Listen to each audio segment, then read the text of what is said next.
Hello, JDL Elections Analysis here with a video on how to read the 2024 elections.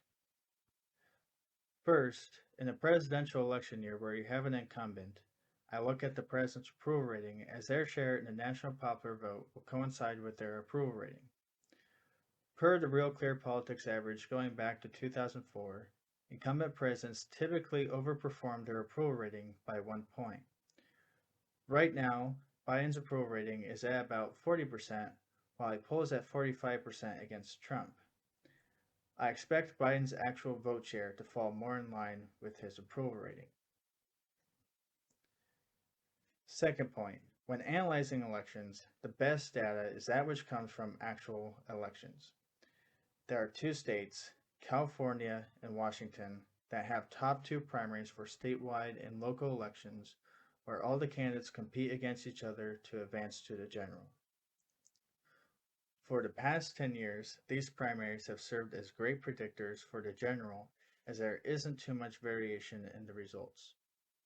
California already had their primaries a little while back, and I am releasing a video on those primaries at the same time as this one, so please check that out after watching this video.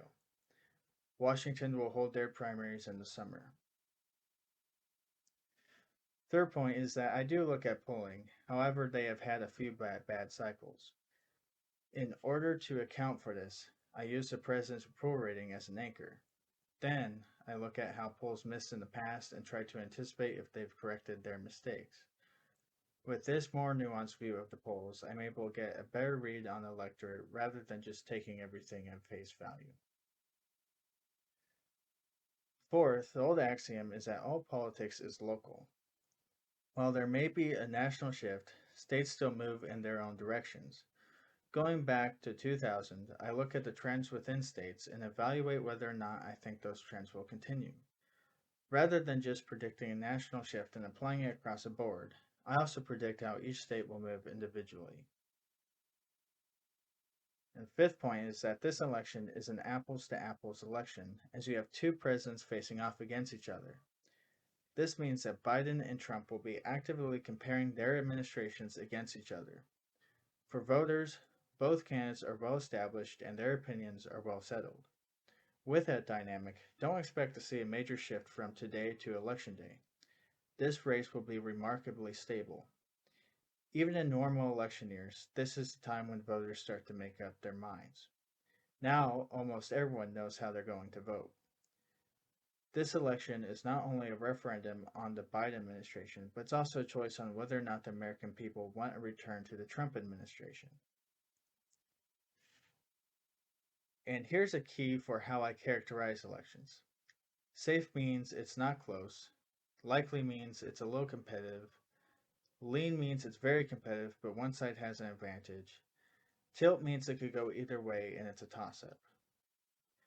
Additionally, I will state how confident I am in my assessment as some elections have more data and information to assess than others.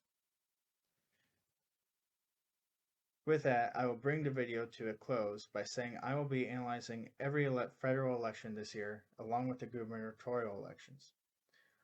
Ultimately, I aim to provide you, the audience, with great analysis on this year's elections. I care about making accurate predictions on what will happen, not what I want to happen. I hope I can provide a greater understanding of our country to those who stumble upon my content. Thanks for watching. Please like the video, subscribe, and hit the notification bell. Comment down below and follow me on social media. Finally, please share the content. Over and out.